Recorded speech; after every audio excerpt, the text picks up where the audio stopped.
de la police pour Macron lors d'une conférence de presse au Caire, où il est en déplacement. Le chef de l'État a eu une pensée pour les personnes décédées en marge du mouvement mais se refuse à les voir comme victimes des forces de l'ordre. Emmanuel Macron s'exprime rarement sur le mouvement des Gilets jaunes mais l'a fait en Égypte, alors qu'il est en visite au Caire avec sa femme Brigitte. Le chef de l'État a eu quelques mots pour les personnes décédées depuis le début de la mobilisation des Gilets jaunes, rapporte 20 minutes. Je déplore que 11 de nos concitoyens français aient perdu la vie durant cette crise.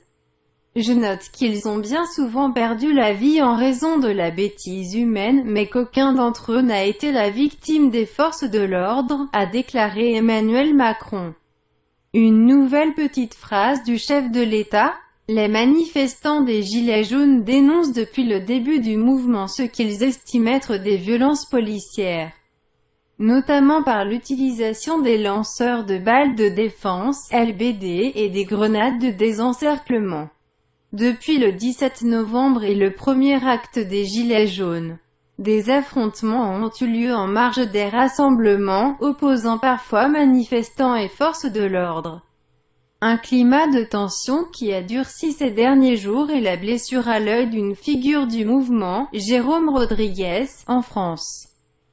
On peut dire tout, Emmanuel Macron est allé plus loin et a tenu à défendre policiers et gendarmes, ajoutant que ce que la France vit depuis plusieurs semaines est inédit et je veux rendre hommage au professionnalisme des forces de l'ordre dans ce contexte. En France, il est permis de s'exprimer librement. En France, on peut dire tout. Parfois, on dit beaucoup contre le pays lui-même. Je le regrette, a poursuivi le président, insistant néanmoins sur le fait que, dans notre pays, une liberté est constitutionnellement garantie, la liberté de manifester.